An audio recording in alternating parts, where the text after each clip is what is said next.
250 গ্রামের কাছাকাছি আমি মৌরলা মাছ নিয়েছি। মৌরলা মাছগুলো সাইজে খুব ছোট ছিল, তাই ভেতর থেকে নোংরাটা বার করিনি। বার করলে একদমই কিছু থাকতো না। সাইজে ছোট মাছ বলেই বার করিনি, বড় মাছ হলে অবশ্যই বার করবেন। এর আঁশটা খালি ছাড়িয়ে নিয়েছি, মানে ঘষে নিয়েছি একটু। নিয়ে এলাম ডুমো ডুমো করে আলু, একটা বড় সাইজের টমেটো, একটা বড় সাইজের পেঁয়াজ।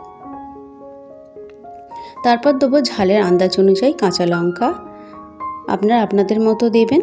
তারপর দেবো পরিমাণ মতো নুন, হলুদ, আর দেবো কালো জিরে আর সাদা সর্ষে আর কালো সর্ষে পেস্ট।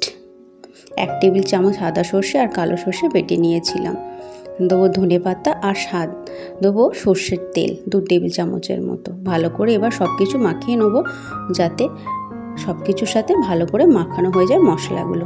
মৌরলা মাছের বাটি চচ্চড়ি করব, তো অবশ্যই বাটিতে তৈরি করা দরকার, কিন্তু আমি এখানে বাটিতে তৈরি করব না, একটা কড়াইতে বসিয়ে দেবো। আপনাদের কাছে যদি কোনো গ্যাসে বসাবার মতো বাটি থাকে তো সেই বাটি করে বসিয়ে দিতে পারেন।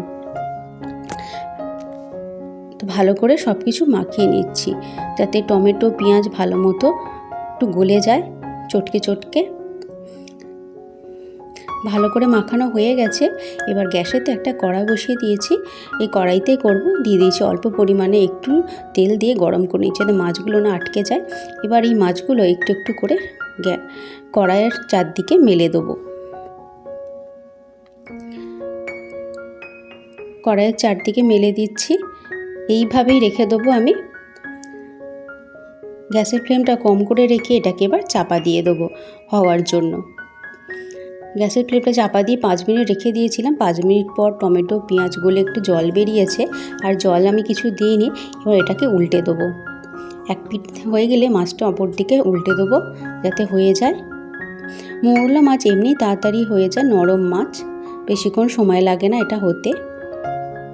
তো আবারও উল্টে দিয়েছি, দিয়ে আবারও কিছুক্ষণ এটাকে চাপা দিয়ে দেবো 5 মিনিটের জন্য। গ্যাসের ফ্লেমটা কিন্তু আমি কম করেই রেখেছি।